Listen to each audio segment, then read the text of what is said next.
Okay, guys. Moshe coming through from Israel and the Galilee on we're at the 19th of February, and it's 9:28 in the morning, and it's still cold, but not that bad. We're at 58 degrees, high is 64, and they're telling us that the storms are going to start. We're going to be cloudy all day, and the storms are going to start tomorrow. Now they're changing it. They're saying we're going to have a storm Thursday, then a break on Friday, and then storms again on Saturday. But they're only giving us 55% chance on Thursday, and then 60% chance on Saturday, and I don't know what's going to happen. But we're going to be in for some extremely cold weather for Israel. We're actually going to go down on Monday next week to a low of 38, and then on Tuesday a low of 35. But these are not going to be rainy days, and the highs are going to be in the low 50s, so it's going to be pretty bad. And then on Thursday next week, for some reason, even though it's cloudy, we go to 65, and then we go to 69 on Friday. So this could be the end of the winter when we start hitting 65, 69. I have a feeling that the rains they're forecasting, predicting, and hoping for are not going to be what they were talking about. They're already backing off on 3 days in a row. So I don't know. I have a pretty strong feeling the early and the latter rain is going to come when he appears, not before.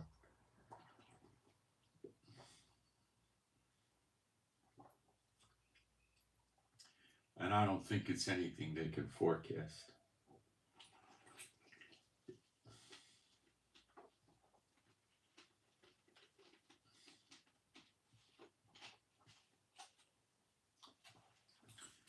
So we're in for a rough week or so, and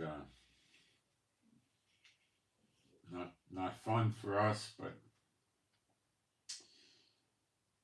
it's one thing if it was going to produce rain for sure, but it's just cold, nasty weather.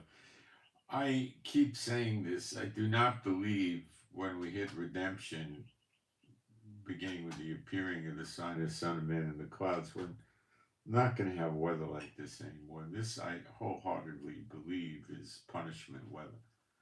Now, I could be wrong, but that's what I think. I've thought that for years. All right. Um, Trials and tribulations of living in Israel.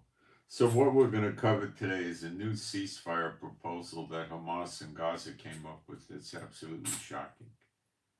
And I'm going to explain to you, it's going to paint Netanyahu in a corner, and there's a high probability he's going to agree to it. And this is going to change a little bit, not much, about how we're looking at the appearing of Elijah, which precedes Yeshua appearing in the clouds. And I'll go through it with you. It looks like this is something that's going to go through because I'll get into it with you. It's not ultra complicated. It's got some complications. And it's got some rough spots that need ironing out that are not clear. But okay, let me get into the live stream. Make sure we got a live stream. And then put my posts up and we'll get started. But this thing with the ceasefire they proposed is just another example of this is at the end of days or end times or the latter days, and things happen that are so unexpected. This is very unexpected, and I'll go through it with you. But let me put my posts up in the live stream and we'll get going. It doesn't take long to do the posts, and we'll give people a chance to come in.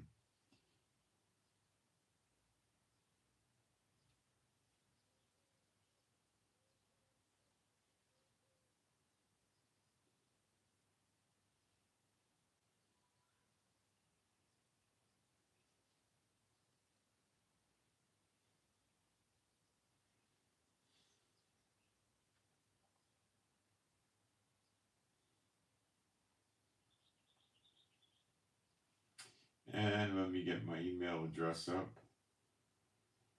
and we'll get going.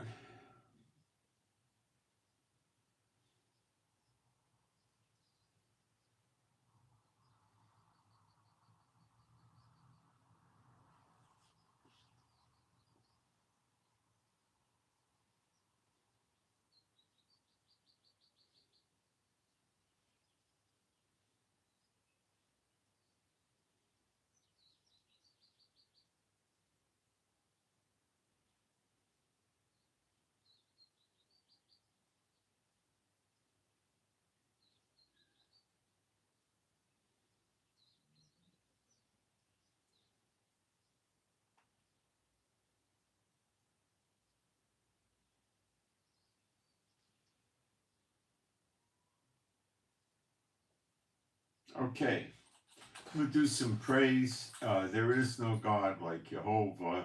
There is no God like Jehovah. There is no God like Jehovah. There is no God like Jehovah. There is no God like Jehovah. There is no God like Jehovah. There is no God like Jehovah. There is no Messiah like Yeshua. There is no Messiah like Yeshua. There is no Messiah like Yeshua. There is no Messiah like Yeshua. There is no Messiah like Yeshua. There is no Messiah like Yeshua. There is no Messiah like Yeshua. Let me see if I can make this heater. Let's see if I can get it. If it gets warmer.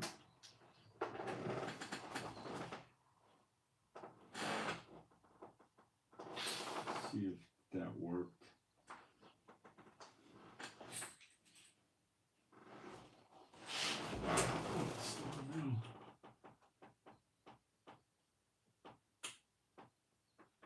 No, it didn't work. It did something, I think. I don't know. It's still on, so leave it alone. It's an old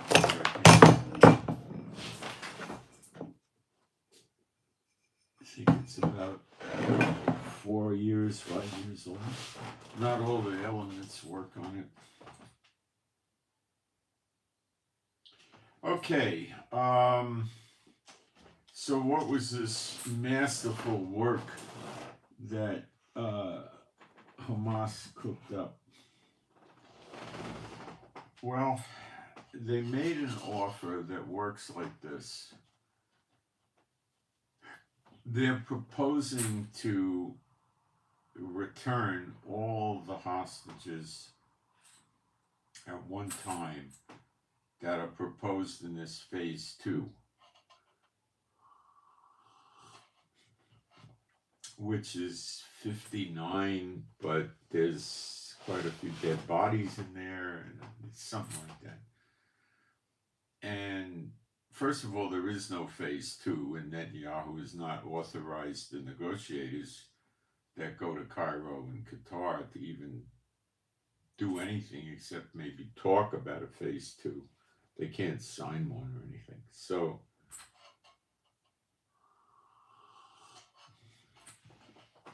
previous to this, Israel was not sure they wanted to do a phase 2. Now, all the hostages come back at once, but they don't say when, and that could be a trap. Because they could say, yeah, we'll give them back to you after 3 months, which is nonsense. War will break out and they'll never give them back.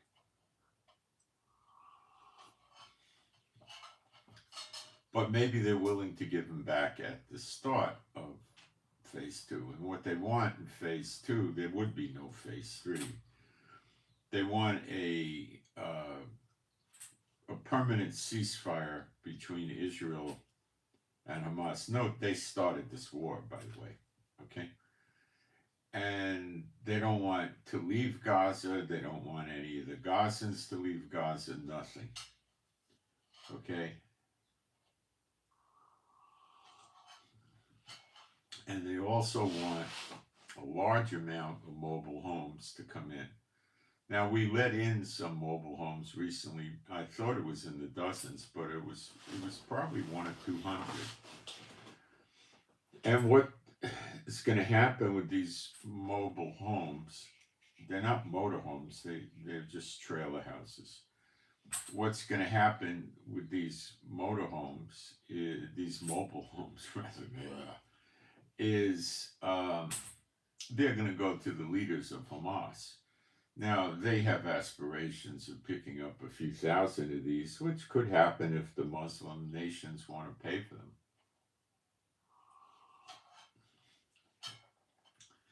That'll allow Hamas to have housing for their important people, and they'll also use some of these as command centers, operation centers, and stuff like that. My guess is these are not 40-footers, they're 26-footers, which is about what you see in Israel. They're called the caravan.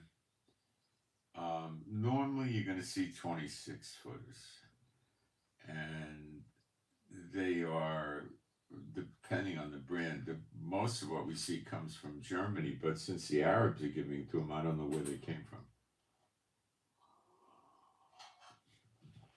They're normally going to run on propane, so you can run your lights on propane gas. Remember, we're giving them free propane, so they're happy about that. You could run the lights in the place and the Wi-Fi and the TV and all of that stuff on the propane. You can run the oven and the stove and the microwave on propane. You could run the heaters on propane, and you could run the air conditioning on propane. Now, do they have air conditioning? Most likely. In the Middle East, don't think people are selling mobile homes without air conditioning, and that'd be kind of odd.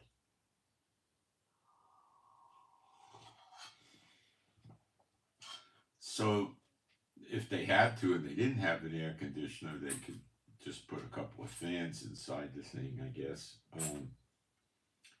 So they have,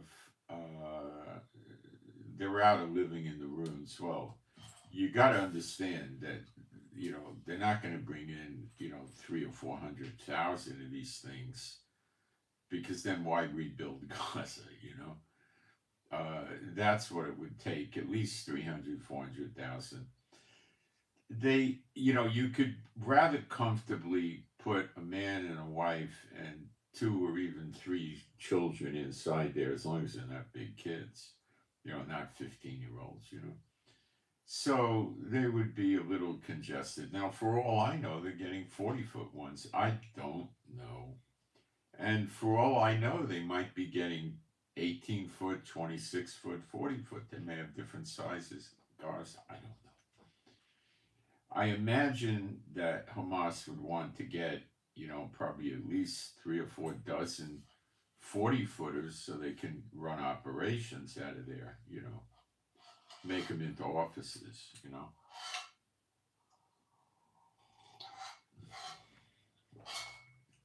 So we did let some in, and now they're desperate to get more in because they don't want to suffer from the elements,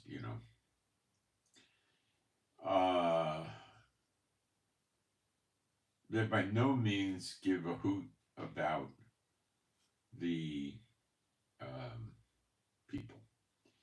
One of the people in Hamas or Gaza, I don't know, he might have been a so-called civilian, said that Qatar is putting pressure on them. He says that when the negotiators go there and get resistant, he's using the instance of a head of cabbage, or a cabbage ball.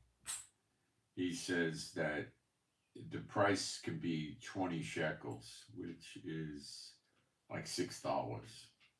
He says, but when things go well with the Qatarians, in other words, they like what the Hamas is saying, the price, he says, goes down. Now it's 1 shekel, which is, I don't know, 30, 40 cents. That's pretty cheap. We don't get it that cheap.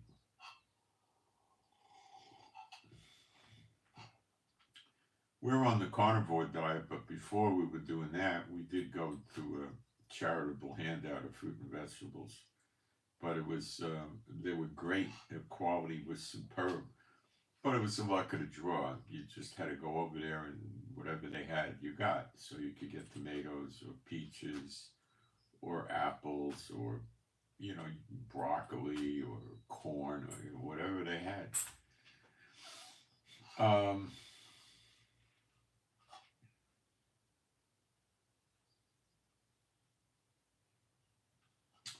Okay, we don't do that anymore because they don't have meat.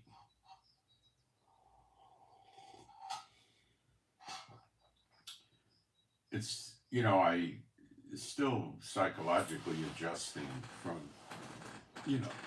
being on carbs, but I hate, when I look back at life on carbs, I hate it. It's just a constant roller coaster. Young people too. You eat some high carb food and you feel good, your blood sugar goes up, and then 2, 3, 4 hours later you go down, you feel hungry, you gotta eat again. So I used to, get in bed in the evening and put stuff on the iPad, and I would eat myself some bread, and I miss that. So last night I had some chicken wings, and some other stuff that, my wife makes carnivore everything, bread. She made tacos, like Doritos, out of carnivore. And they looked like Doritos. They didn't taste exactly like Doritos, but what I should have done, I didn't do, is take seasonings like salt, pepper, chili powder, onion, garlic, and put it on there. And I probably could have created it's amazing what you can do. You can make spaghetti out of this. You can make pizza with that. And you would actually be, no, you wouldn't, because you'd have cheese on it. No. Anyway, so yeah, you can get real creative with that stuff. But what you're basically limited to, at least here in Israel, is you're limited to beef, chicken, turkey, lamb. That's about all the meat you're going to access, right? And you can get salmon, and you could get tilapia, which they call St. Peter's fish, out of the Galilee. It's easy to get that here. We're right near the Galilee. I could see it if I walk down the street a few hundred yards. And what else can we get? Other kinds of fish, the rabbi-approved fish, and that's what you're going to eat, So you got to deal with that,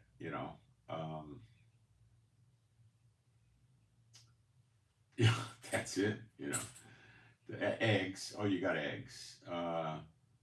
And salmon eggs. I buy these little jars of salmon eggs. They're kind of cool. Put them on stuff. They got a reddish orange and a little black ones. I don't know what else you could get. Let me think. What other stuff can you get here? Well, if you dig, you can get duck, which I don't care for. You can get Cornish game hen, which is all right. Salami and bologna and stuff here, you can't trust it. It has sugars and all kinds of artificial stuff. I think there might be a hard salami that's occasionally available in Israel that would work, but I don't know. I could look into that actually. But you're dealing with, they make salami here, you're dealing with, beef, chicken, turkey, and mixes thereof. So what else can you get?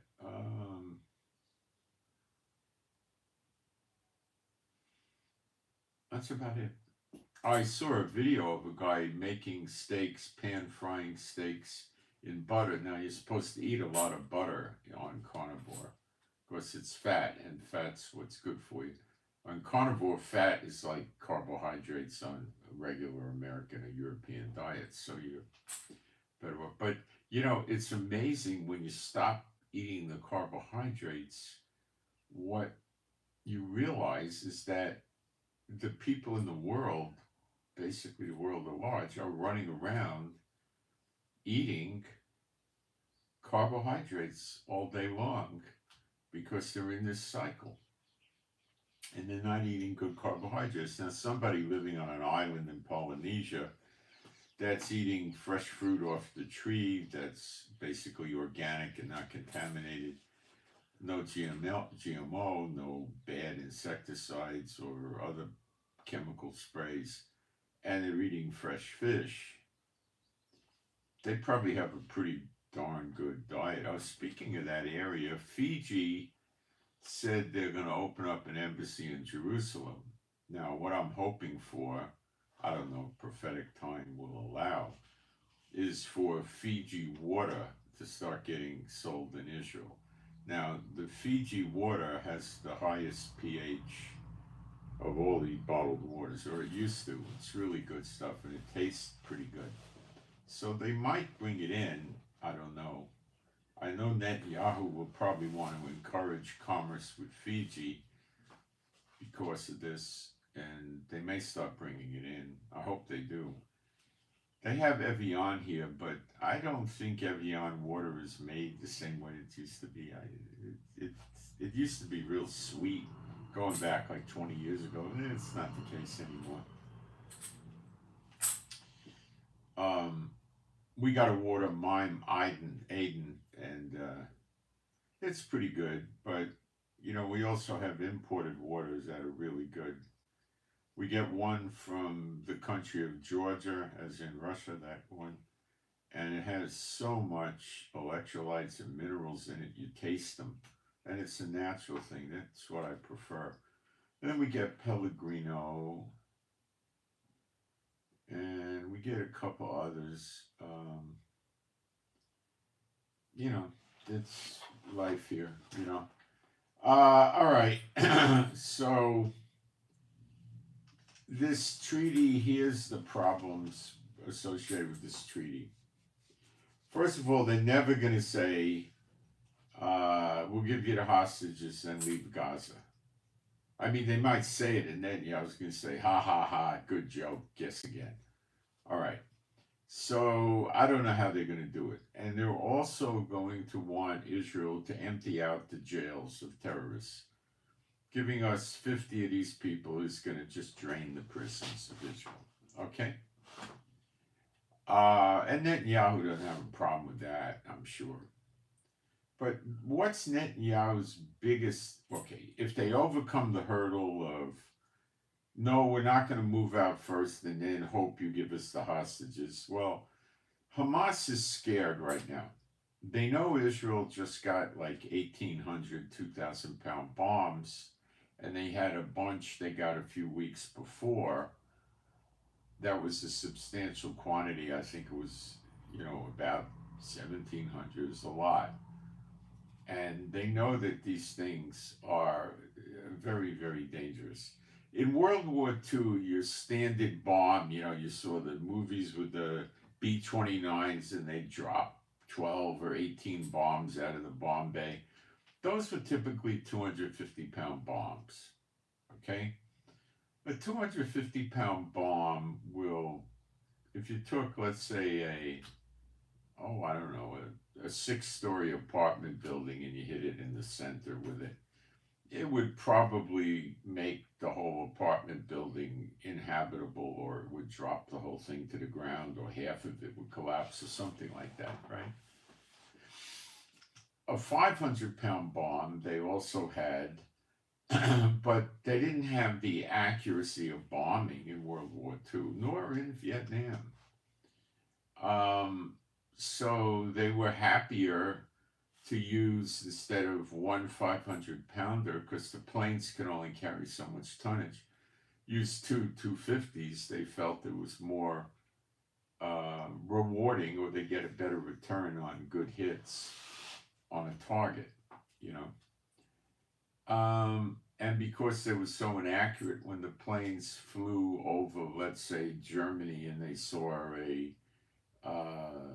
an airplane factory or something that made airplane propellers or something they needed for the war, they'd fly, and they had these bomb sites, and the pilot would turn the aircraft over briefly to the bombardier, who would basically steer the plane.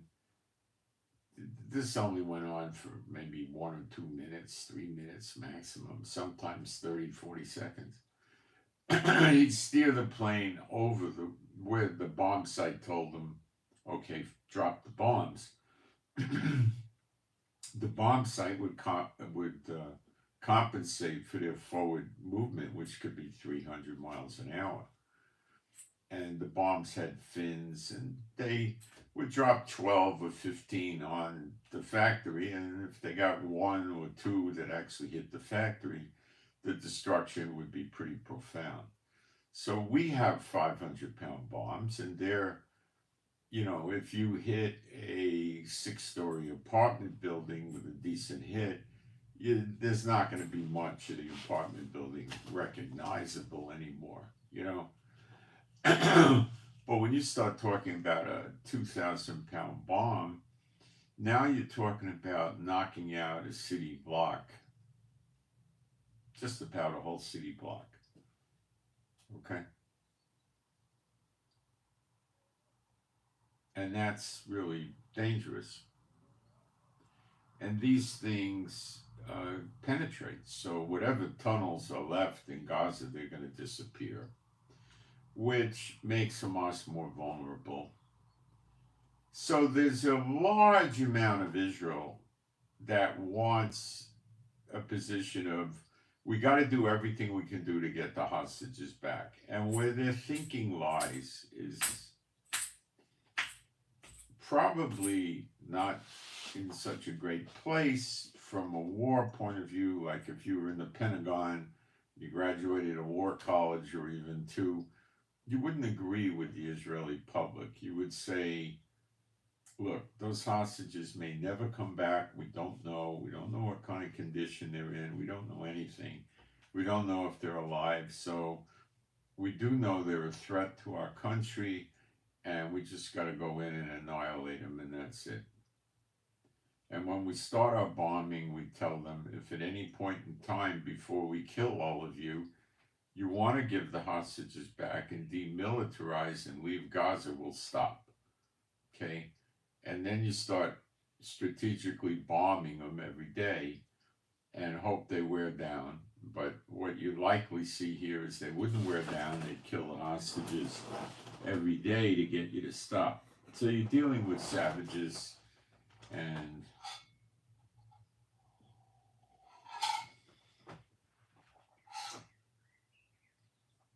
Netanyahu assembling 35 or 40,000 soldiers. Remember, now our soldiers are combat hardened between Hezbollah in Lebanon and Gaza. We're pretty battle hardened 15 or 16 months of this. So go in and try to grab the hostages. It would be miraculous if we got 5 of them, or if we got any of them. Okay? They could be in the tunnels, but these tunnels could run miles after miles. So just being in the tunnel doesn't mean much. They could place them every 100 or 200 feet, or every 60 yards, or 80 or 90 yards. They put a blast door in with concrete and steel. It's a heavy door, and it's a project to blow it open. and you got to be careful you don't collapse the tunnel when you're blowing it open. So the whole thing is really ludicrous, okay? Um, it's not a good move, okay? So that's why Netanyahu isn't going to be stupid and say, okay, we'll pull out and then we hope you give us the hostages, because they're going to say, well, one of your soldiers belched on one of our holidays and that was an insult to Islam, so therefore you're not getting all the hostages now. That I'm just making some stupid thing up to give you an idea. They send a sniper up to a window in a building and he shoots at the soldiers. They return the fire. Oh, no ceasefire. You broke the ceasefire. We're out of the hostage deal. And once they're already out of Gaza, it's going to be politically difficult for Israel to go back in. You understand? Because international, they're going to say, oh, they want to do more genocide. So Netanyahu is not in a position to leave Gaza militarily unless the hostages are out. Now, they could put the hostages, up near the border and say, when you move out, we'll give them here, something like that. That might be negotiable. But first, before this gets legs, they're going to want to list the names and conditions of the hostages, which they may or may not do. If they don't do it, it's just going to freeze in its tracks, because Netanyahu wants to know how many living hostages there are. Obviously, so would anybody in his position. Let's say they comply, because they're nervous now. Hamas is scared. They don't see a 2 million evacuation of the Gazans, but they certainly see 20,000 of them leaving. And where is the worst place they could wind up? Think. Guantanamo. How hard would it be for Trump to build 20,000 prison cells in Guantanamo? They're war criminals. They've kidnapped and tortured Americans. Maybe the Americans are also Israelis, but that doesn't matter. They're still Americans. So Trump could easily claim jurisdiction and smack them in Guantanamo. He could smack them on a military base somewhere in America and, put them behind barbed wire with military police, with towers, machine guns. They're not going to escape. 3 layers of fences. The chances of them getting out is 0. If they start trying to do, hunger strikes, the American military is say, well, if you want to save us money on food, go right ahead. We don't submit to extortion. So if you want a hunger strike, that's your business. We're not going to spoon feed you. We'll bury you when you die. Go ahead, have a hunger strike. See, that's how American military would deal with it. And then they would construct barracks, probably something in the order of 100, 150 feet long by maybe 25, 35 feet wide. And they'd probably put about 20 beds in there, 25 beds. They'd have a little bookcase, they'd have a lamp, they'd have a bed. Doubt they would give them curtains, maybe, but I doubt it. And they would have probably 3 toilets and 3 showers and 3 sinks with shaving mirrors. And they'd have heat and air conditioning, depending on the climate. And they would have electric outlets. They would not be allowed to have food in there. They would have their laundry done for them. They'd have a laundry bag. They'd put their dirty clothes in it. It would be picked up by somebody and they would wash it and give it back to them. They'd probably write their names with indelible ink on the clothes. They would have soccer field. They don't play basketball, probably an area for soccer.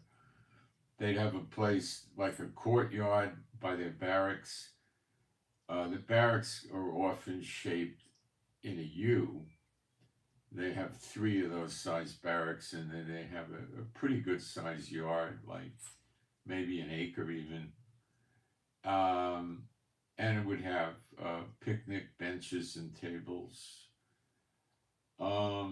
maybe covered with a canopy, maybe not. They would have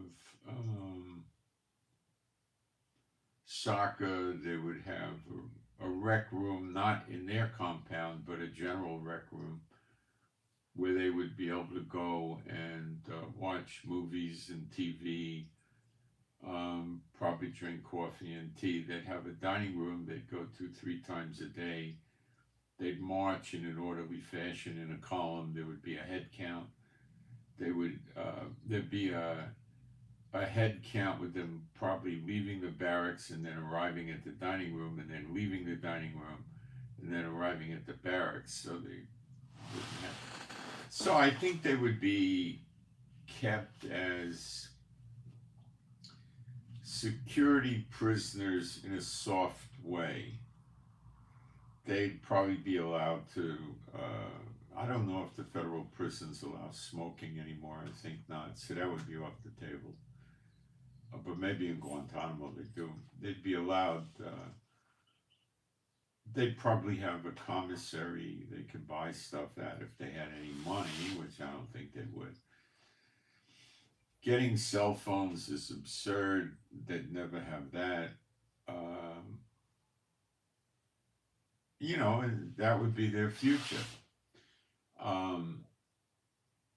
You can't put them in a minimum security prison because that's easy to walk out, you know, and then they can start killing people, pick up a butcher knife or a kitchen knife, and off they go.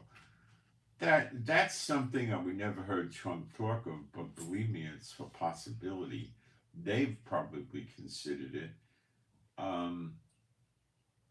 Trump's first choice would be dump them in another country because that's cheaper. And they know that getting rid of the 20,000 of them is not a monumental problem. Trump could find a country and say, here, we'll give you $50,000. We'll give each of these people $50,000 that they can use to establish a new life. So the money would probably go to that government and then given to them on a debit card from one of their banks, and it would probably be blocked only for use in that country so they could buy a bed, a dresser, a chair, a table, a TV, a cell phone, an oven, a hot plate, and get themselves going,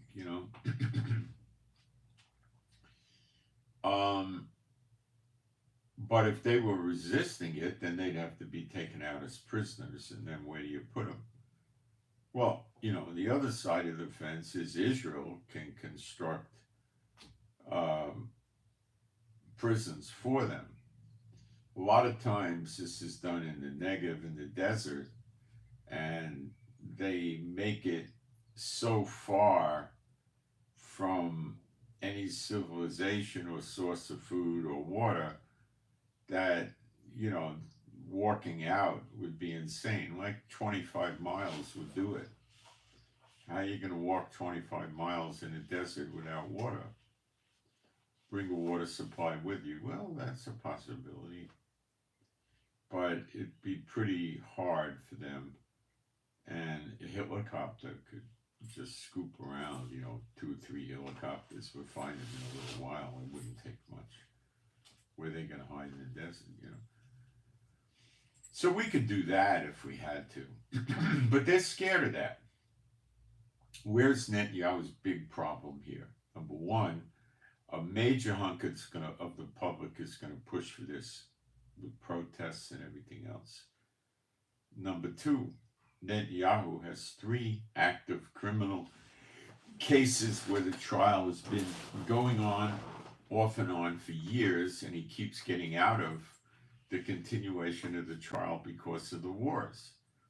If this goes down, Okay? The court doesn't like Netanyahu because they're trying to strip the court of its powers against the basic laws of Israel. So Netanyahu essentially wants to make himself a dictator, and how would that work? Well, the law would say he would get a law in place that says the Prime Minister of Israel is not subject to any legal process. He can't be sued civilly. He can't be prosecuted criminally for anything he does while he's in office, for anything, carte blanche. So if he goes out and starts raping and murdering children, he's exempt from prosecution forever. And he can't be subpoenaed. He doesn't have to testify. He can't be dragged in as a witness. Nothing. He doesn't have to do a thing. And he also wants to weaken the power of the court so they can't stop him from doing something that the court considers to be against the basic laws of Israel. Okay? So he could pass a law that says all Messianic Jews are not Jews and they have to leave Israel. They can't stay in Israel, and throw them out. The court would stop him. But he could do that if the ultra-Orthodox pushed him and he wanted to do it to make them happy, he could do it. Okay? So a lot of people in Israel don't want that, not because of the Messianic law, but because of other things he could do.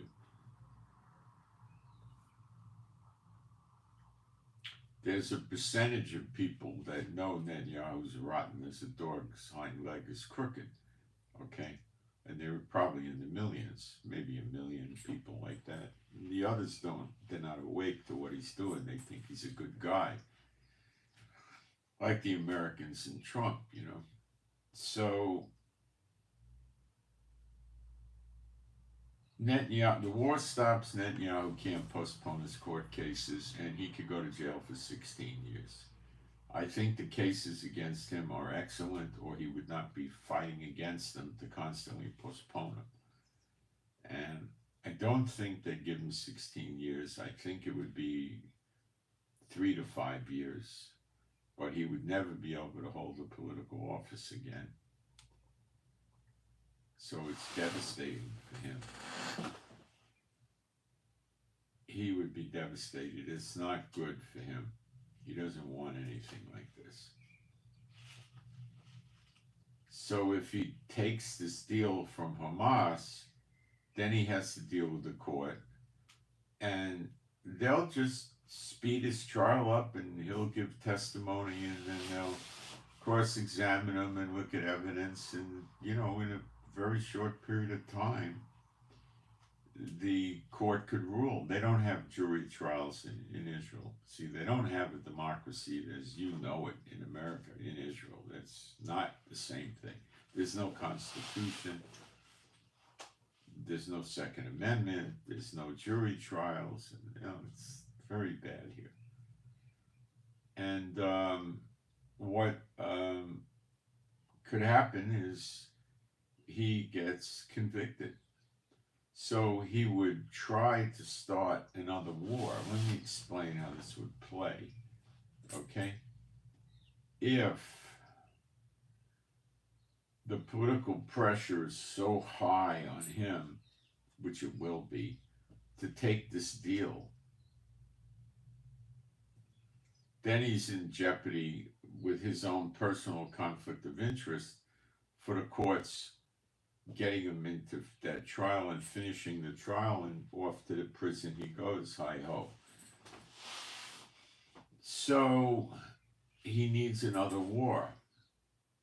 Now, what would he do? Well, it's not hard to figure out. Yesterday, a top general or some political mucky muck, I think maybe Khomeini even, I think there was 2 announcements that they were going to attack Israel again on a day they're choosing. See, now that gives Netanyahu an excuse to attack Iran. Doesn't it? We have the 22,000-pound bombs, or we will any day now, so we could cause tremendous damage in Iran. They make a percussive force. They explode in the air. I don't know. You could set them for, maybe 300, 400, 500, 100 feet, whatever, So they probably the higher you explode, the higher you set it, the broader the blast area. So it creates an aerial explosion that creates a percussion wave that hits the earth, and it's like an earthquake, and it shakes the tunnels, and it could cause the tunnels to come down, especially if you keep repeating it. You could get into an entrainment effect if you shot 4 or 5 or 6 in rapid succession and knock the tunnels down. But you're likely going to damage the tunnels with this thing.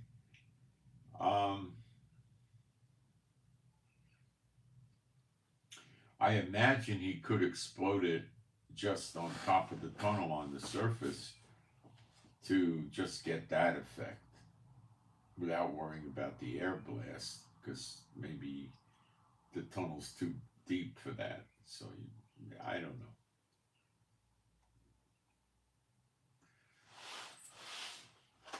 So will there be blowback from Iran if Israel attacks?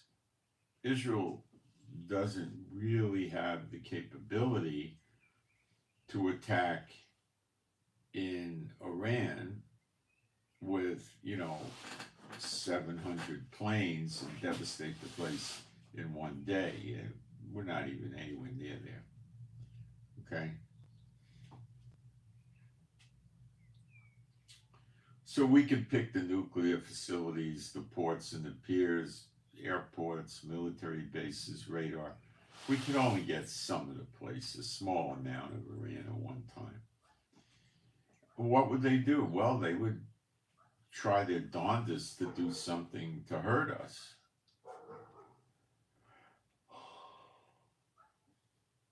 Push comes to shove, they could go into Iraq,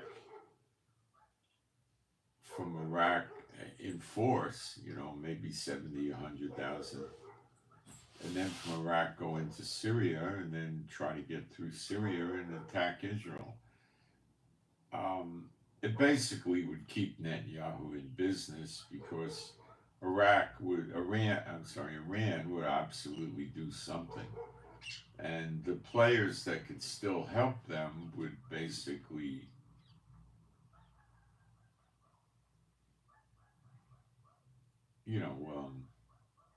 Iraq and Yemen could still help them, and they could rise up against Israel. So then Netanyahu has a new threat, new war, and he stays out of jail. So this does seem to be a biblical fit.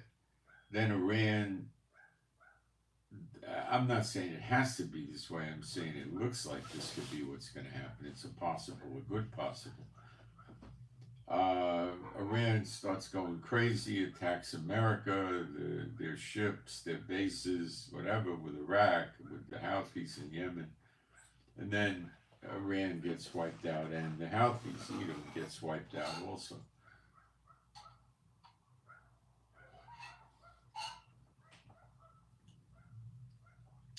So this would do is give Netanyahu motive to attack Iran.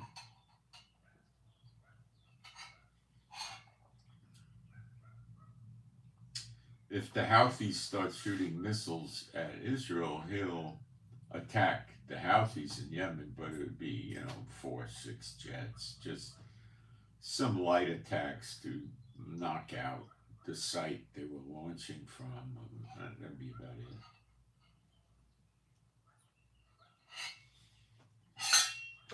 He has a special hatred for Iran.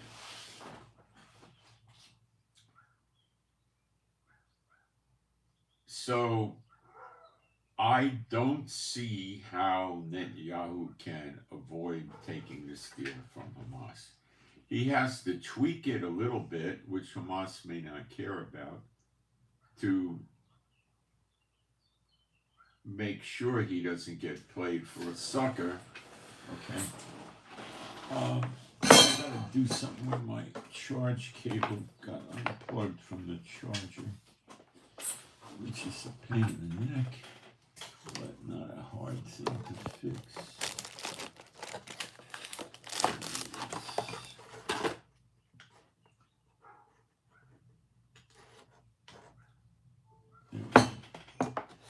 Not a big deal. Okay. That's what I see happening right now. Before this offer came, I saw Trump and Netanyahu bombing Gaza, trying to drive the Gazans out with Trump's resort plan, and this is a whole new ballgame.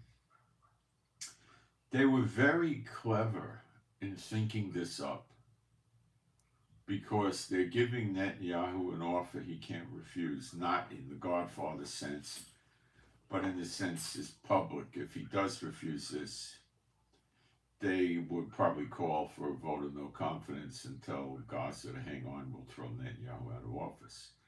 Netanyahu thrown out of office means he's very immediately going to be back in the courts and going to jail. So if he complies, all he has to do is attack Iran and probably the Houthis, and he's back in the saddle again, and he stalls his court cases. He can't just stall the court cases. He needs something like a civil war, massive catastrophic events in Israel, like huge fires or massive tornadoes or something, which we don't have. So he basically, no Gaza war, he needs another war or he's going to go off to the caboose, you know.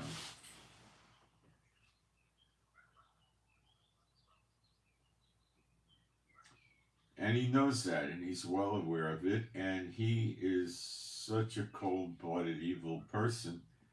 He would not care. I tell you the truth.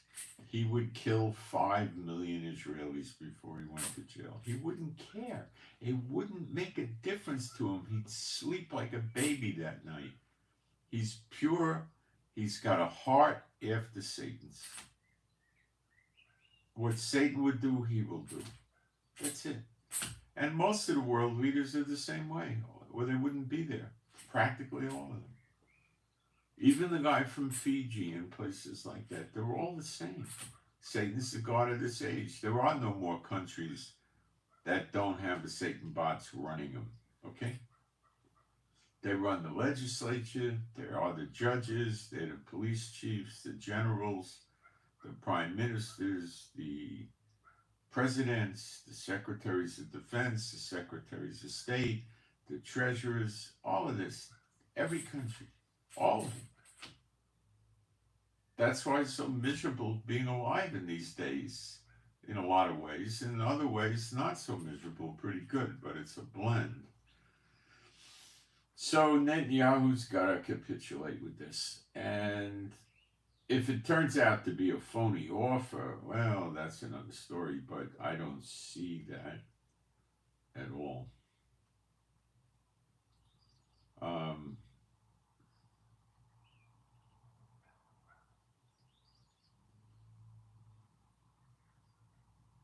Okay, I'm going through my notes. We're going to deal with go to the two witnesses in the scriptures in a little bit.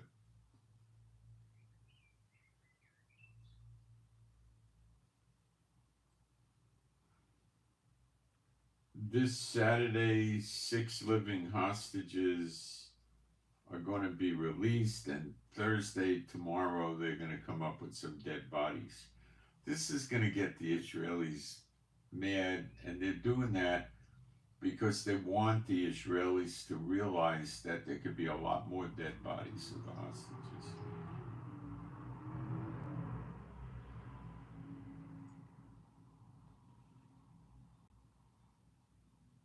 What Israel wants, or what Trump wants, well, mostly Israel wants the demilitarization of Gaza, which means we go in and we take all their uniforms, their guns, their bullets, their bombs, their weapons, their vehicles, communication devices, bookkeeping records, accounting records, payroll records.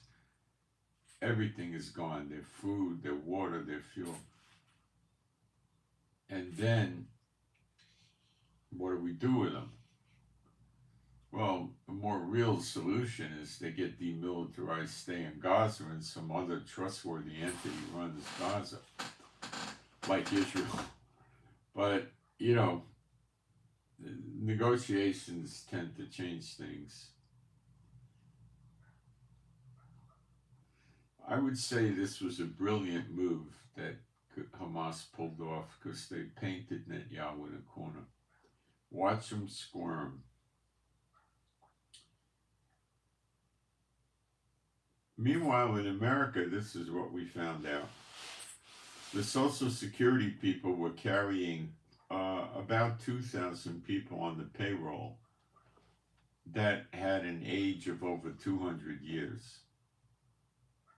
See, I've told you, all the leaders of these countries, the heads of the big corporations, the Congress, the Senate, they're all idiots.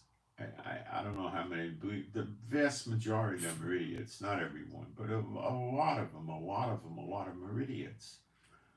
They go to meetings and they sit there and they know how to act and talk, and they got phrases and they give people facial expressions. They're morons. They don't know what's going on. They need non-Satan bots that are smart with an education to do the work for them, and they take the credit, and all they do is they're good, dedicated followers of Satan and the demons. That's another reason they're idiots. So the Social Security people let this go on. The director of Social Security quit yesterday. I mean, what's he going to say? They had one person carried on Social Security who was over 300 years old. Over 300 years old. Now, what are they doing? Well, it's hard to say. There might be several different ways to fraud it. One is go to the cemeteries and look up dead people before they were going good with death certificates and stuff like that.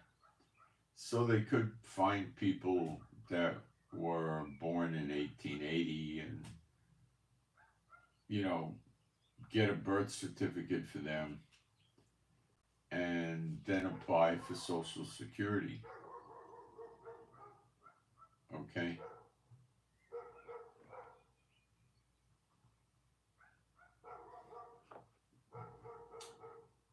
And then they get Social Security. So I think they were applying in the name of dead people, and they were probably trying to find people. Maybe they were trying to find people that were alive after Social Security was put into place, and they died before they ever collected Social Security. So somebody, worked for 20 years. I think you just got to work for 10 years, by the way. So somebody worked for 10 years and died when they were 35. They go to the funeral records, the gravestones, whatever. They get the name. They get a birth certificate from them if they can. They probably have ways of doing it, and then they maybe apply for another ID with them. Social Security card would be mandatory. And then they apply for Social Security and they get it. So opening up a bank account would be more difficult for them because they need probably 2 pieces of photo ID. So they have Social Security mail them a check, which they take to a check cashing Shylock and pay 7-8% or whatever it is, and they get the money. But they need some sort of ID for him, but they could use phony ID because he has no ability to check. Or they just get a debit card and go to the money machine and suck the money out. So I think there's probably, you'll find out there's rings of people that might be collecting 1 or 200 or 300 Social Security checks every month. So they've taken fortunes from America. What they need to do is they need to do an audit of maybe going initially to anybody over 90 years old and studying to see if there's any, build a death certificate database and see if any of them are in there. And then if they get through that, then they probably would do well to do it everybody over 80. They'd probably have to stop there. So they probably get rid of 65% or 75% of the fraud. And that would save billions. But people are talking like Trump's going to raise Social Security for the people because he's going to save billions from getting rid of the fraudsters. That's not what Trump ever said. People were doing videos all over the place about Social Security increases. Trump did his increase. He's telling us that the Social Security people no longer have to pay income tax on Social Security. That's about it. I don't see Trump doing anything else. I really don't. Now, they're also talking about sending checks to people to bolster the economy. And you're hearing anywhere from $1,400 to $2,000 or $3,000 they're going to send to the Social Security recipients. I don't believe Trump's going to do anything of the sort. They're just playing clickbait. Trump never said he was. I just think they're just stripping the rolls to shrink the federal budget. Now, they haven't gotten rid of all the fraud yet, but it never occurred to me that there were so many people frauding the Social Security system. I know what goes on is, you know, you got a bunch of kids in a family that are, you know, not, you know, real good citizens. They're on drugs. Maybe they're on welfare or whatever, or drinking, and the parents or the grandparents, they live with them. And, you know, grandma dies.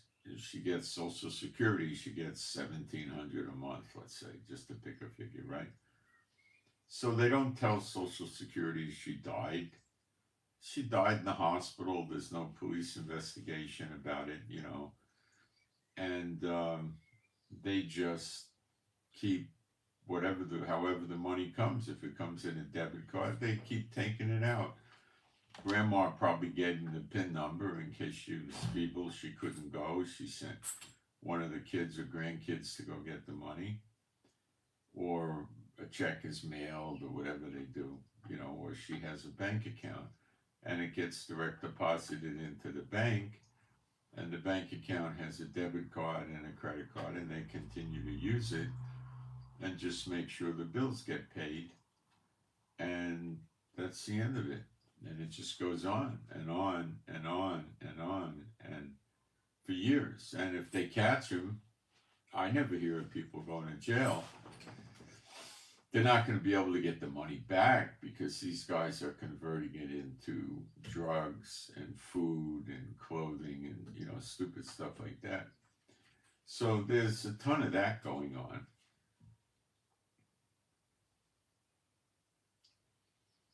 They do cross-reference that with death certificates, because I know of an instance where they did happen. Social Security sent a letter and said, you know, for 2 months or 3 months after this person was deceased, we were depositing into the bank account, and you got to send that money back. So the people sent it back.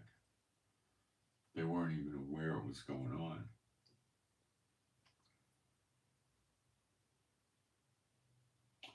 So the guy quit, and now Musk wants to audit Fort Knox, where America stores its gold reserves. Will there be an honest audit of Fort Knox? I don't know. Maybe, could be, looks like it'll be. What are they going to do? They're not going to find zero gold. They might find 20-30% of the gold. What are they going to do then? Trump and Musk are finding trillions of dollars missing from the Pentagon they can't account for. Trillions. What are they going to do? Well, the Pentagon and the intelligence operatives in the military are covering their tracks. They're making it untraceable. So everybody basically has deniability. So they're not going to get that money back. The only thing they can do is stop it for the future. Trump's now starting to lay off IRS agents. Not the special agents with the guns and the badges, I don't think. The regular, they call them revenue officers. They don't have a badge and they don't have a gun. They don't have powers of arrest. But they're going after them.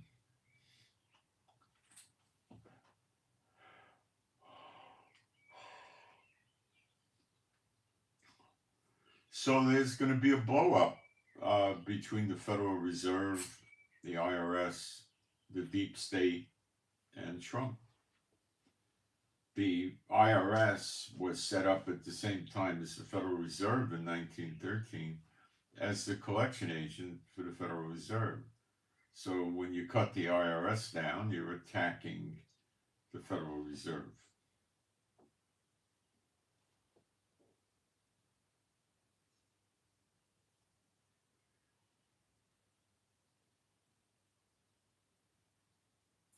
So some of these people frauding Social Security could likely have been collecting Social Security illegally for 10, 20, 30 years. We don't know. They've taken massive amounts of money. So, yeah, they can throw some of them in jail to set an example for the future. I imagine they'll do that. Trump fired every U.S. attorney that Biden had, that he was appointing or hired or used. Trump's getting them all out of office. So people like this, the FBI people and others are,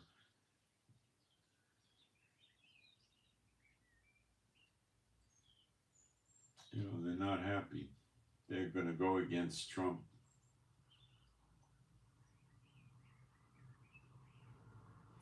So these stimulus checks they're talking about on the internet are really unfounded. There's nothing Trump ever said about distributing stimulus checks because they cut the Social Security payout down by billions of dollars. That's Trump's goal, is to get the debt down, not to just start all over again and give out stimulus. So don't plan on seeing that.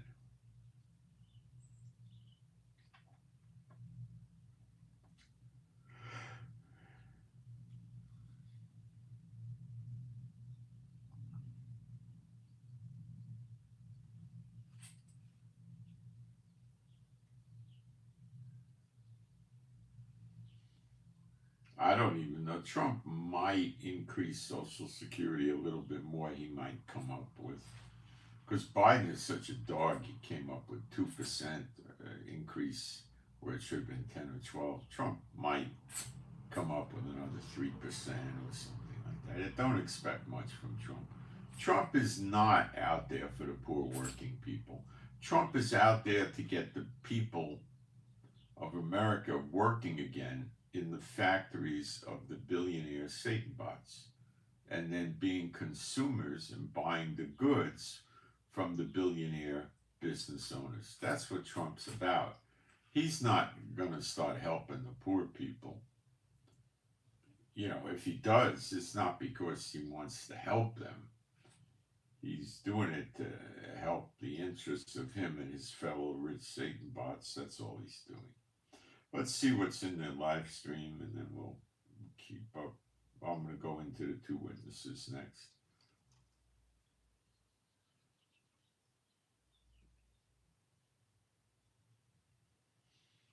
I have no idea about Area 51. I don't even pay attention to it. I don't care. The vault is empty at Fort Knox. It could be. Probably has something in it. They may lie. They may not tell us the truth, because if they say there's no gold or much less gold, it weakens the value of the US dollar. So you may never get a truthful figure.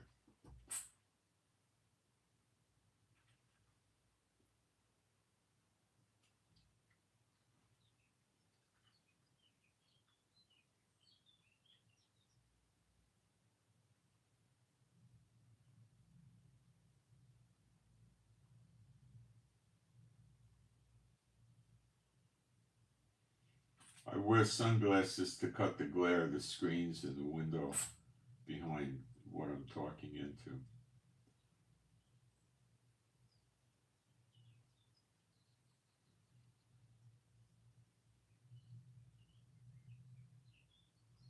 Oh, they're not going to go after big corporations. That ain't going to happen.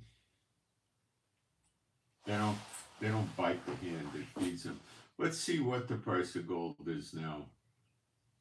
I haven't checked in a few days. Let's take a look. It'd be interesting.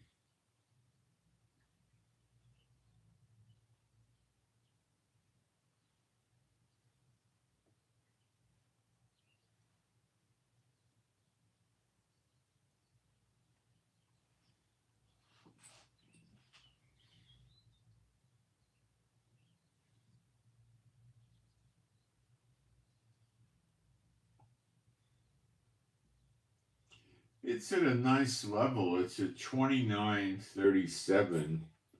Silver's almost 33, so silver's creeping up a little. 32.86, which is quite close to 33.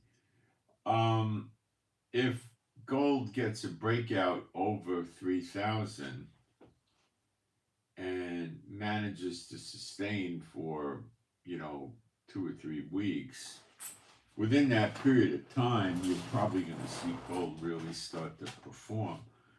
But if gold stays up at, let's say, $3,090 for 2 or 3 days, it'll drop back. So the governments of the world are fighting against this. They don't want the gold being a good investment like that. I'm hearing rumors, I don't know the details at all, that there's a shortage of gold. When you go to buy physical gold, you don't always get it.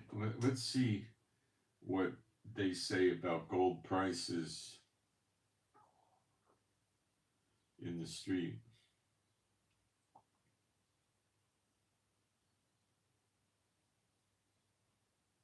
Well, let's just put it in pawn shops. It might help better.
So, I don't know what the premium is.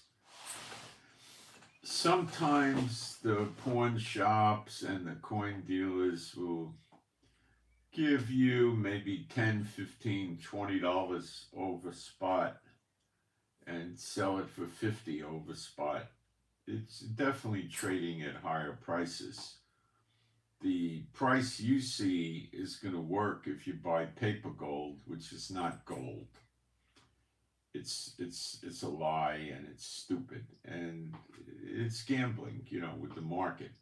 But they say you can redeem it for real gold. Yeah, well, last time they had problem people, there was a 2 or 3 week wait, and that could be too long. So you're going to get more money from your gold if you physically go to a store to sell it. Now, if you go to buy it, you've got to be very, very careful, because if you buy the gold and 2 or 3 months later you find out that it wasn't real gold, and you go try to sue the hock shop or the pawn shop, he's going to say, well, I didn't sell them that gold. We check all our gold, Then you'll lose. Unless there's something with the serial number, and then he could say you took the gold out and doctored it. You're not going to get your money back. You got to deal with somebody that's highly reputable. The bars are much harder to authenticate. If you buy the 1 ounce rounds, what you could do on Amazon is buy a little box. Usually it's plastic or wood. It's a little flat box and has a circle, the exact size of the coin and the exact height of the coin. You put your gold coin in there, your 1 ounce round. It could be a Krugerrand, a Maple Leaf, a Panda. You get the right box, put it in. If the top is flush with the plastic in the box, good.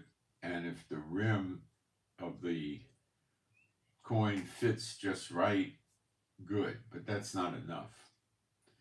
Then you've got to get yourself a digital scale, and you've got to weigh the coin. Okay? And you need to do this on an electric scale so you can get it very accurate. You weigh the coin. Now, if the coin passes, you've got precise weight, which is very, very hard to do with non-gold metals. And then you've got the right size and width. The last thing you do is you get a rare earth magnet, a little one, maybe like, an inch long, a half-inch wide, or, small. There's small things here, $5, $10. And you take the gold coin and you put the magnet all over it, because it won't pull with real gold. And if you get it pulling, well, then there's another metal in there. Now, this whole process should take you 3 minutes. Okay? That's it. Now, to beat you like this, what the counterfeiter has to do is find a metal that's the same weight as gold and doesn't respond to a magnet as gold and can fit in the same surface area. Then they got to take gold out of the coin and fill it. Very hard. Now, when you're talking with a bar, it's much easier,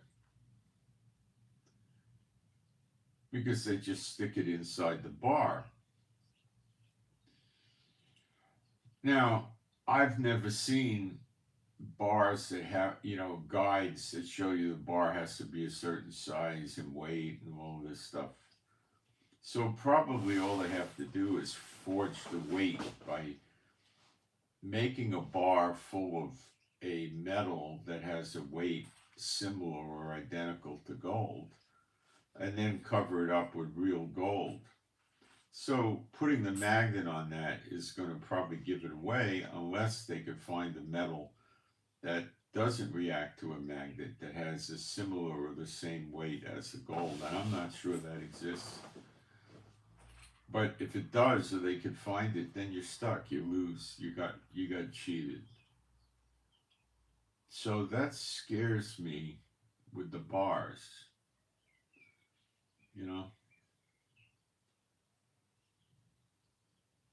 It's pretty scary. The gold coins, I think, are much harder for them to counterfeit. If they take the real gold out, how do they keep the coin intact and fill it with bad metal? Well, they got to mint the coin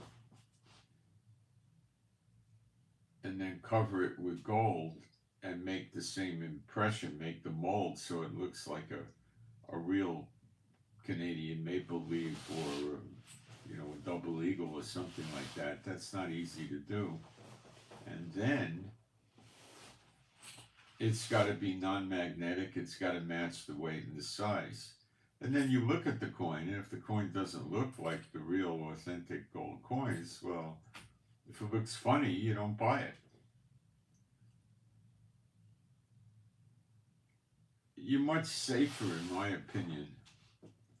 You know, you really don't have any recourse against a coin dealer or a pawn shop selling you the gold.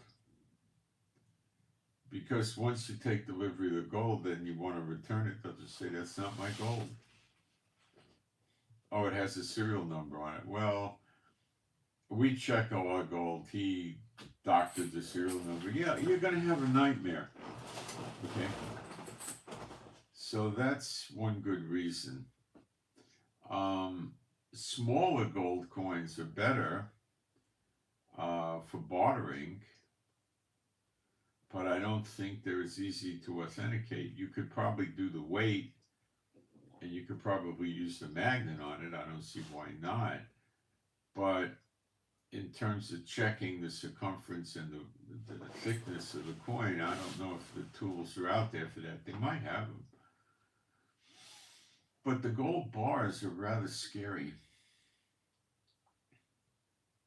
because you just don't know.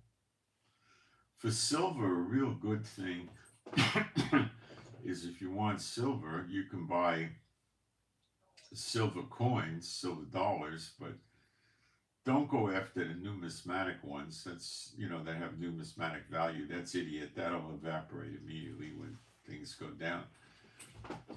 Try to find some with minimal numismatic value. And then no bars, you know. And you could also buy the old silver American coins that some have 90% silver and stuff like that. And they reduce it by 10% to match the spot price. And the coins that are worn are even better because that's much harder to reproduce for counterfeiting. And it's probably not likely the counterfeiters are going after the old silver coins in America. Why are they going to make a dime of silver? I mean, a 10-cent piece or a 25-cent piece. It's so difficult. For what? Make the gold coins. You're getting almost $3,000 for a 1-ounce gold round. That means you got latitude to counterfeit. And if you just take 1/3 of the gold out, you made $1,000. And the thing's going to look pretty stinking authentic. Even if you took half the gold out, you made $1,500, and it's going to be pretty authentic. So that's your payday. Not doing dimes and quarters and half dollars on silver. It's may not even be worth your time, you know.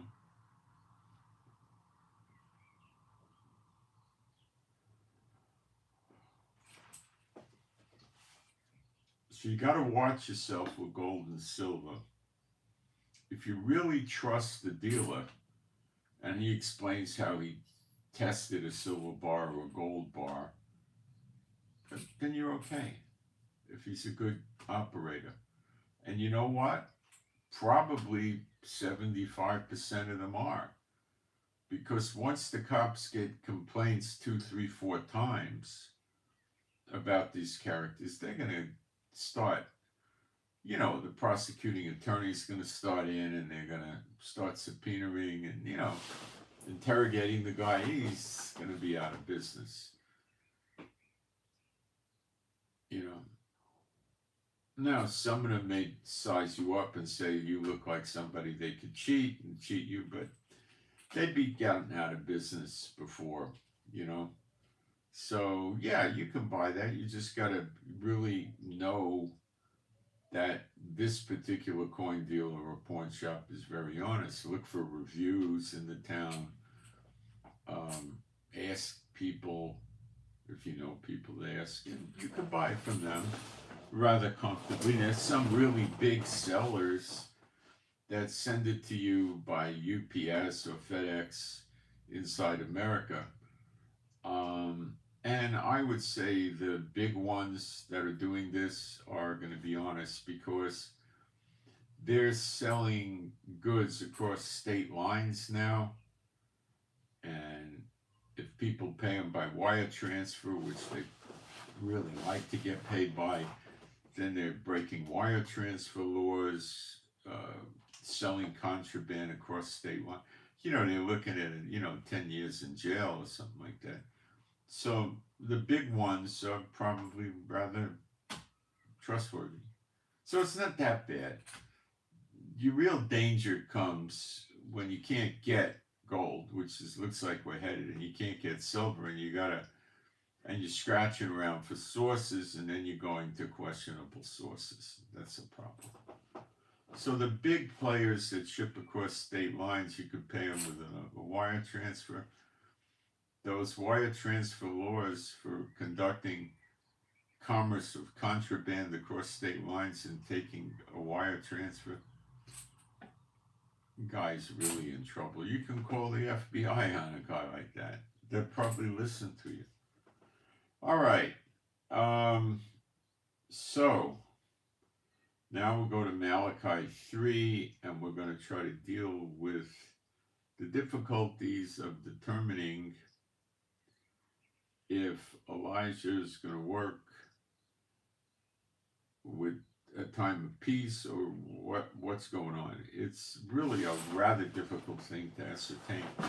I have a little insight that I picked up, but not a great deal, but we'll take a look at it.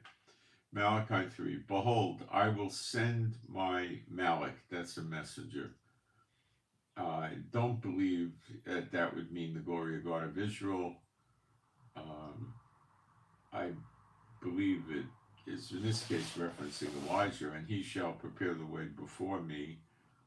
And Adonai, the word Lord, soft word for Lord, whom you seek shall suddenly come to his temple. Elijah doesn't have a temple. The glory of God of Israel has the temple. Then it switches and says, even the Malach, the messenger of the covenant, that's the breed, the covenant, whom you delight in, that's Elijah, because they say he attends, erroneously and falsely, they say he attends the circumcision of every Jewish child, and he comes to every Jewish home when they have the Passover Seder, and they leave a plate for him, silverware, pour him a glass of wine, they have chairs with his name on it, embroidered, and they leave the door open if it's safe for him to come in. It's all fantasy, but they do it.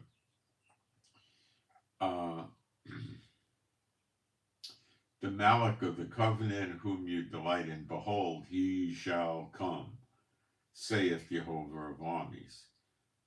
Okay. Now he goes on in verse 2, but who may abide the day of his coming, and who shall stand when he appeareth? For he is like a refiner's fire, and like a fuller's soap. Now, we stop for a little bit of insight, not a tremendous amount. We go to Zechariah 13, verse 8. And it shall come to pass that in all the land, that's probably the land of Israel, saith, I'm pretty sure it is, saith Jehovah, 2 parts therein shall be cut off and die, but the third shall be left therein. So 2/3 dead, 1/3 left.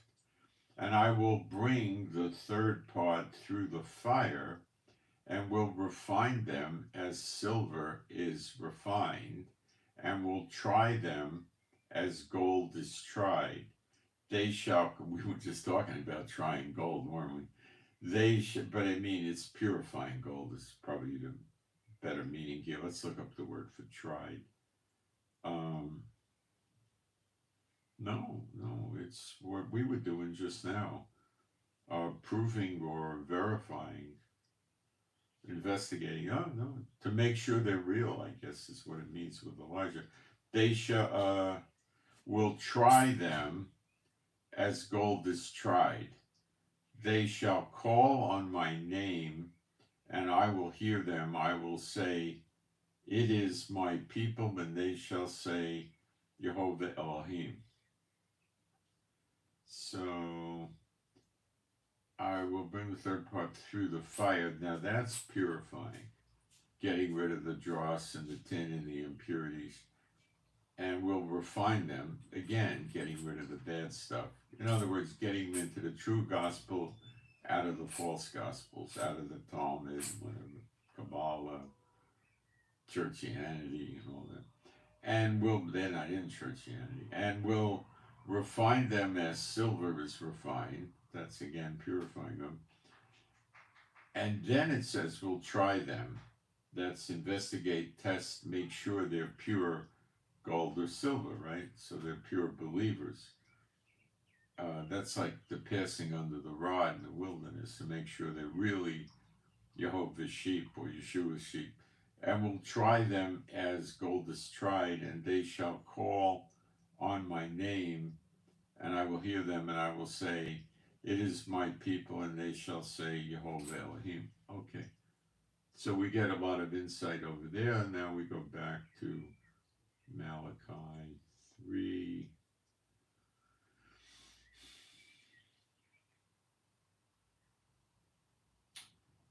Now we're in Malachi 3.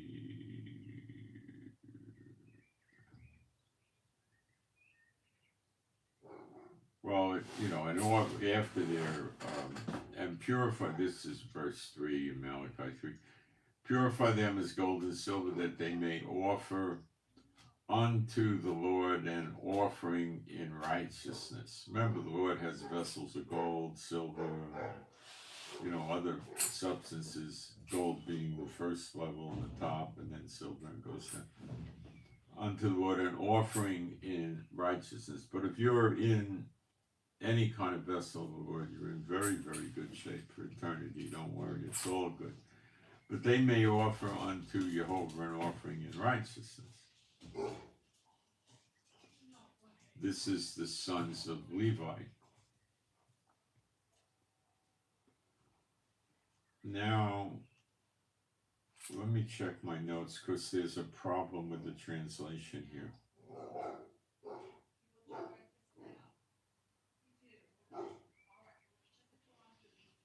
Now, in 3:3 of Malachi, there's a pretty serious translation error.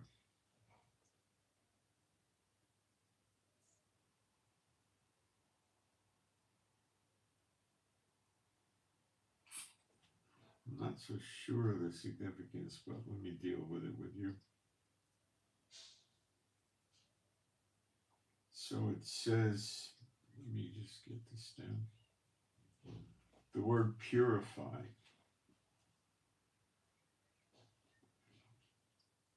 It properly means to be bright.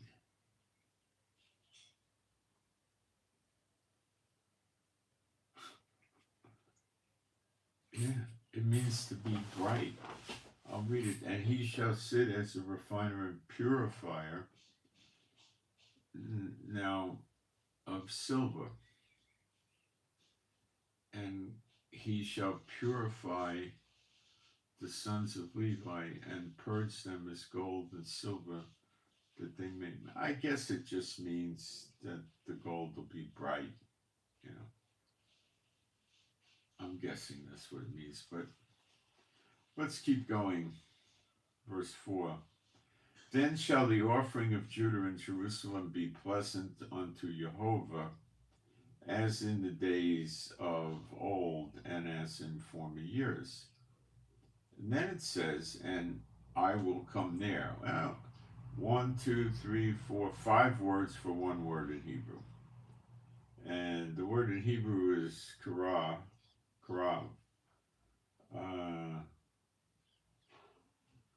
And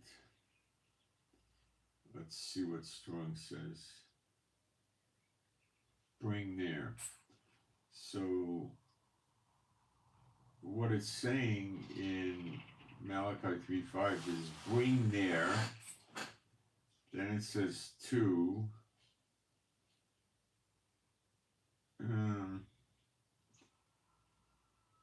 It's more of a possessive, like, if I was going to say this is my dog, I'd say Keleb Shali. The Lee is the two. So come near.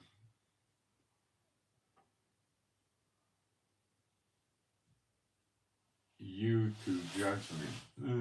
That's one word for three.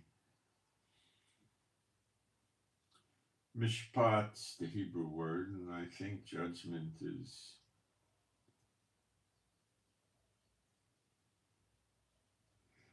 a judgment would be more like a judicial decision or a judgment decision. So it's saying come near for or to for a verdict on your judgment, and I will be. There we go. 4 words from one in Hebrew.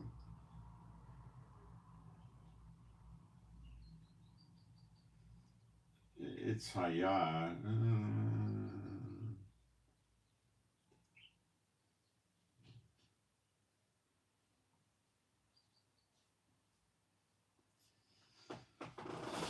Doesn't mean it become.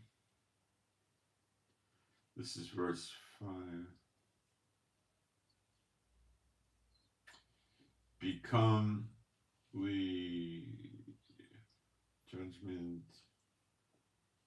swift witness against the sorcerers, against the adulterers, and against false swearers. False swearers are people that lie in court and on official documents and stuff, which is profound in Israel, just like America or Europe. I don't know if they do it that much in Europe, but America, they do it all the time. It's a joke. And against those that oppress the hireling and his wages, it means take advantage of the employees, the widow and the fatherless, and that turn aside the stranger from his right, and fear not me, saith Jehovah of hosts, and they don't fear me. So that means the ones that go around sinning all that, which is 2/3 of Israel right now. That's why it's miserable living here. For I am the Lord. So it's saying,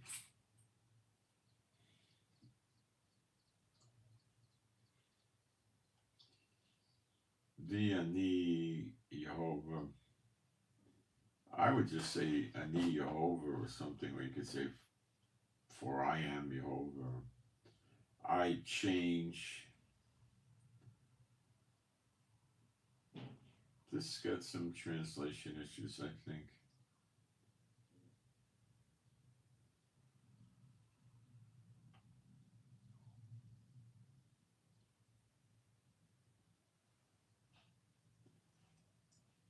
It's saying he duplicates, he repeats over again what he does. There's not so much change, but they get there that way.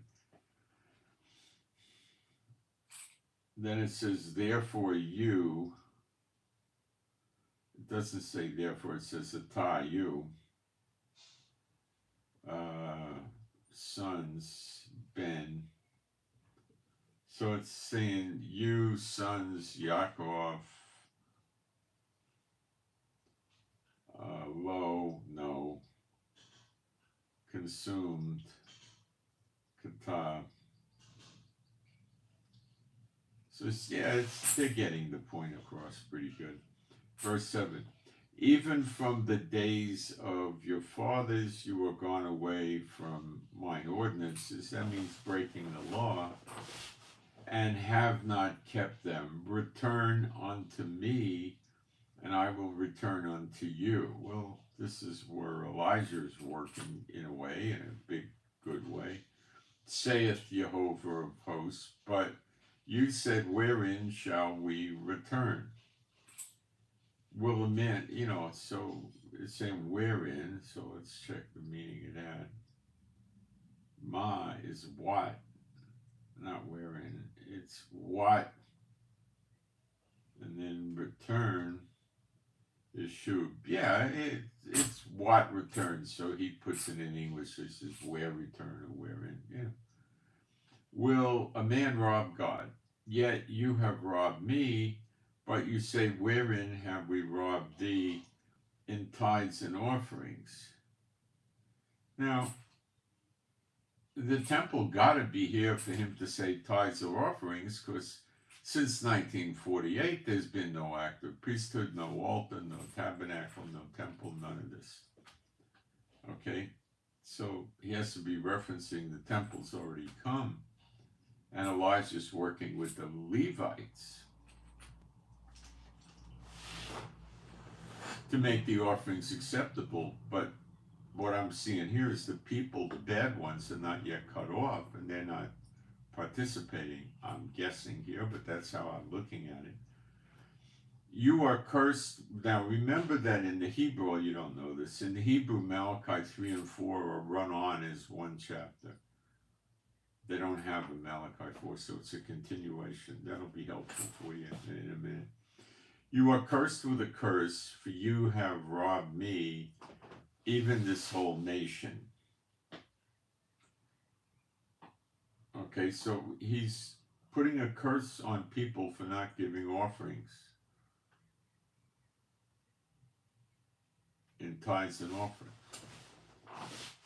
The offerings are the sacrifice. It's the tithes are giving money to the workers of God. Basically, right? Okay. Bring you all the tithes into the storehouse. So the tithes can actually be, it means a 10th part. And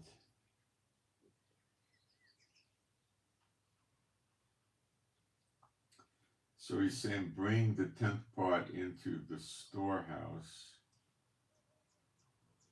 which is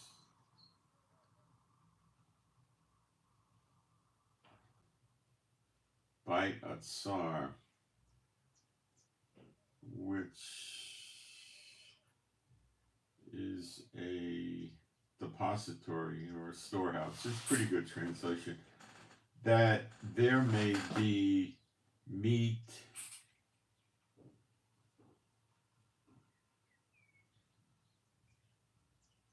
to ref. It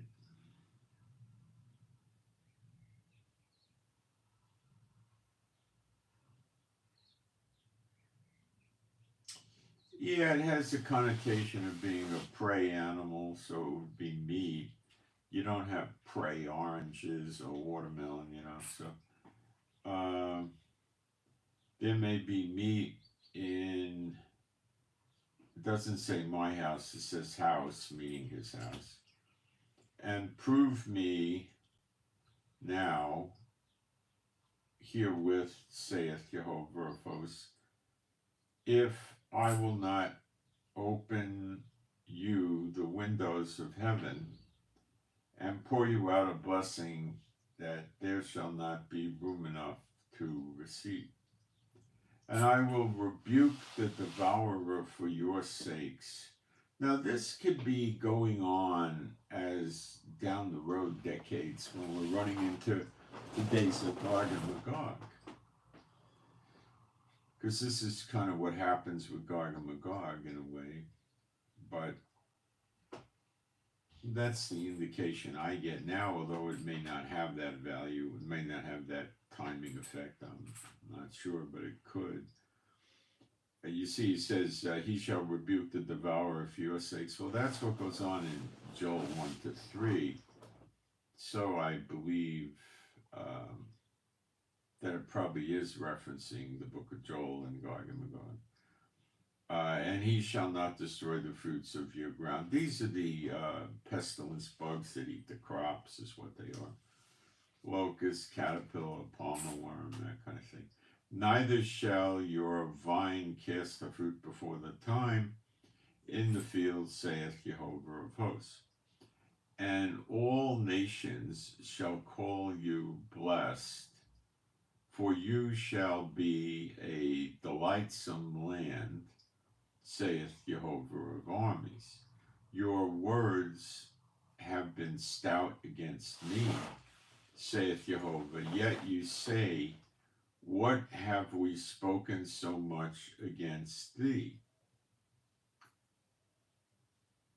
It's really kind of saying, how have we spoken so much against you? You have said it is vain to serve God, and what profit is it that we have kept his ordinances, and that we have walked mournfully before Jehovah of hosts? And now we call the proud happy. Those are the Satan bots. This is likely for these days now, before we hit the appearing of Yeshua. And now we call the proud happy, yea, they that work wickedness are set up, yea, they that tempt God are even delivered. Okay. That's the system now. It won't be after the redemption. So this is pre-redemption right here, okay? Then they that feared Jehovah spake often one to another, and Jehovah hearkened and heard it, and a book of remembrance was written before him for them that feared Jehovah and that thought upon his name. I guess this is the book of life, or maybe this is a different book, but I never read of a different book. I'm guessing book of life here. And they shall be mine, saith Jehovah of hosts, in that day, that's probably to Zechariah 12, that day, when I make up my jewels, that I will spare them as a man spareth his own son that serveth him. The prodigal son, the father is Jehovah. The one that runs off and squanders his inheritance could be the 10 tribes, for instance. The other one could be Judah, that was never divorced. And the 10 tribes come home, and God runs out to meet him, puts shoes on him, gives him a ring, jewelry, nice clothes, has a feast for him. Got it? Okay. Then shall you return, but this is, I will spare them as a man spareth his own son, is, I believe Yeshua was telling the parable of the prodigal son based on this. Then shall you return and discern between the righteous and the wicked. Then shall you return, this is the 10 tribes come back, Shub, return, and discern between the righteous and the wicked, between him that serveth God and him that serveth him not. Okay, so it lines up with, this is probably pre-redemption, and it could be the tithes and the offering they're not paying. It could be that we have the temple before the appearing of the sign of the Son of Man. Can you dig it? You get it? Which is consistent with Malachi 3 verse 1. See, I'm getting some insights, but we're not getting all that we want, are we? No, not yet, but we'll keep praying, like the woman that wants justice keeps knocking at the door of the judge, so keep praying, we get it. We want to know when the temple appears, when Elijah appears, when the glory God of Israel comes, and this type of thing. Pray for it. We'll probably get an answer. I don't know when, but we'll get that answer. For behold, the day cometh that shall burn as an oven, and all the proud, yea, and all that do wickedly shall be stubble, and the day cometh that will burn them up, saith Jehovah of hosts. Remember, this is one chapter, in reality, in the Hebrew anyway, and the whole book of Malachi is just one continuous scroll. The chapters and the verses are artificially inserted by the publishing houses. They don't have an anointing from God. And the day that cometh shall burn them up, saith Jehovah of hosts, that it shall leave them neither root nor branch. Well, these are your Satan bots and your evil people. You could be evil without being having an unclean spirit in you. Or you could be evil without worshiping the unclean spirits. But unto you that fear my name shall the Son, S-U-N, Shemesh in Hebrew, of righteousness arise with healing in his extremities. That's Yeshua appearing in the clouds. And you shall go forth, and it doesn't say grow up as calves. It's saying frolic about as calves of the stall. You'll be young again, like a baby calf or stuff, who starts jumping around and bucking and running, and that's how you'll be. Plenty of energy. Plenty. And you shall tread down the wicked, for they shall be ashes under the soles of your feet. So the population in general doesn't go, burn the witnesses, the bad people. They're burned by Elijah and Apostle John, and you're treading them down because you're going to walk over their ashes. I don't believe the ashes of a living thing defile you anymore with the burned ashes, little gray flakes that float around. I don't believe that's defiling like a dead body or a piece of a dead body, like an arm or something. Okay. And you shall tread down the wicked. So, in Ezekiel 38:39 battle, you're hiring, diggers, people that are going to go around and find parts of bodies from the battle. And people will leave markers for them, and they dig a hole and bury them because the people won't touch it because it'll make them unclean. So they leave a sign or something there, and the diggers take care of it.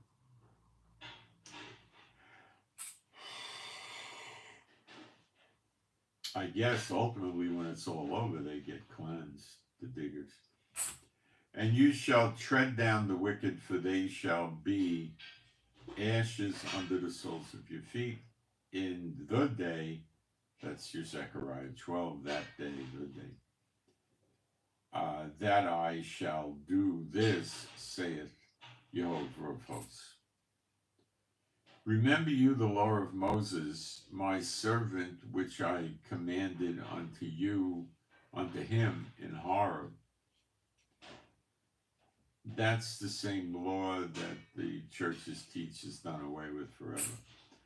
Matthew 5, Yeshua said, don't think that I came to destroy the law or the prophets. I didn't come to destroy but to fulfill. For as long as there's a heaven and an earth, not one jot or tittle shall be done away from the law.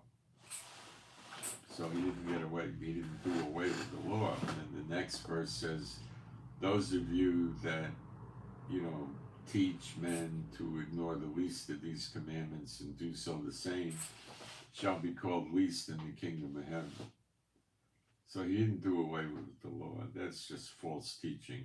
It's very wide, broad spread false teaching, but that's how Satan gets people to believe it. He has thousands and thousands of churches teach the same lies. That's how you do it. That's how he does it. And people say, how could we all be wrong? Well, broad and wide is the road to destruction, and many find it straight and narrow the true path, and few find it. That's what your Bible teaches you. If you reject what your Bible teaches you, don't blame me. If this comes up at the judgment, don't blame me. Remember, what does Yeshua say? If you reject knowledge, I will reject you. Well, then you're rejecting knowledge. Remember you the law of Moses, my servant, which I commanded unto him in Horeb, for all Israel, with the statutes and judgments.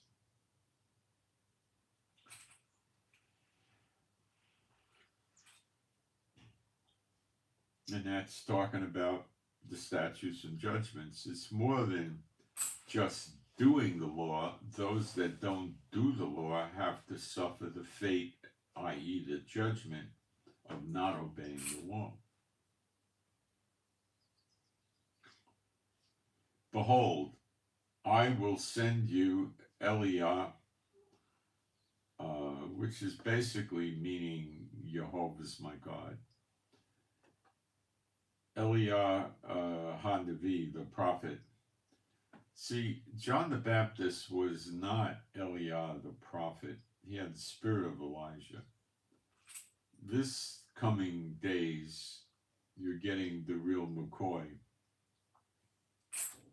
as I understand it, Eliah the prophet before the coming of the great and dreadful day of the Lord. Well, that comes at the end, towards the end of the second 70. But it's going to take that long to shape everything up. Remember the scripture, whom the heaven must receive until the restitution of all things, until all things are restored. Yeshua stays in the heavens. And he shall turn the heart of the fathers to the children, and the heart of the children to their fathers, lest I come and smite the earth with a curse.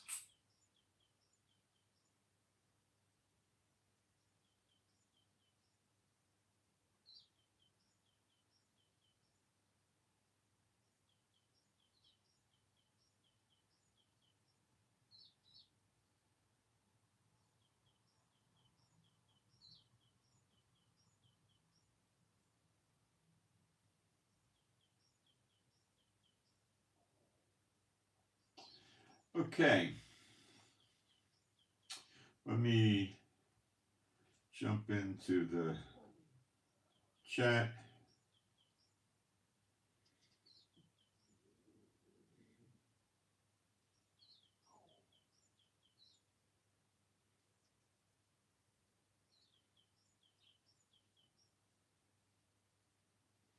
Oh yeah, gold's going to soar, I think.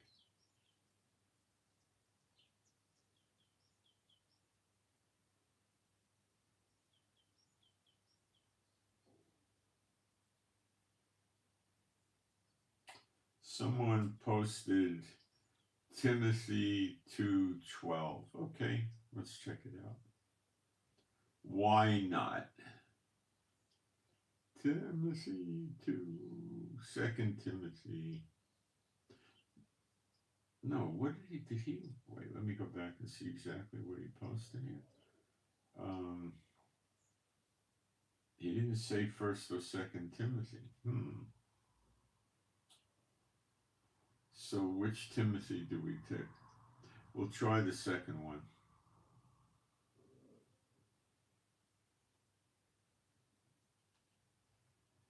2 Timothy 2:12.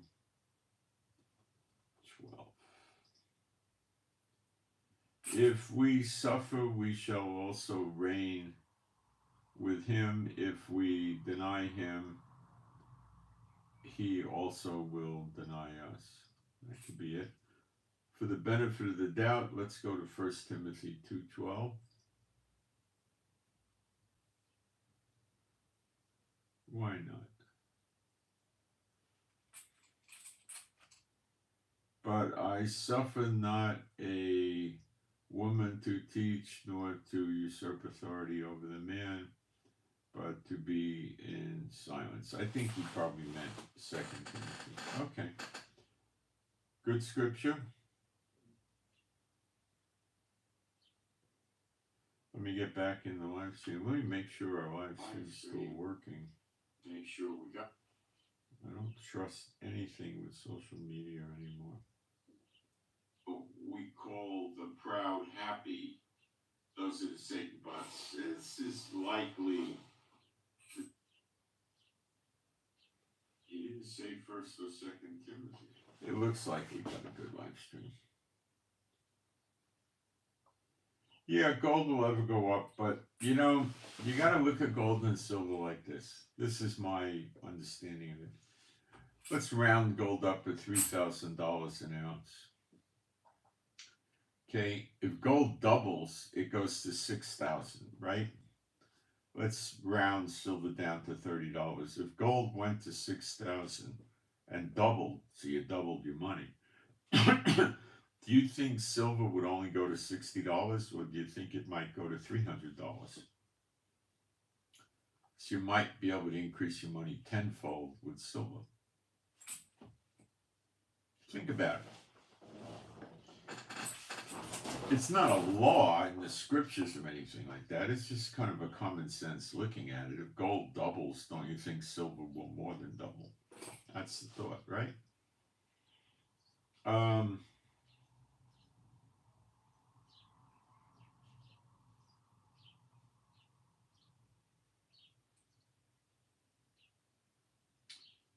And let me just check in the live stream, and not my live stream, the social media thing I use, my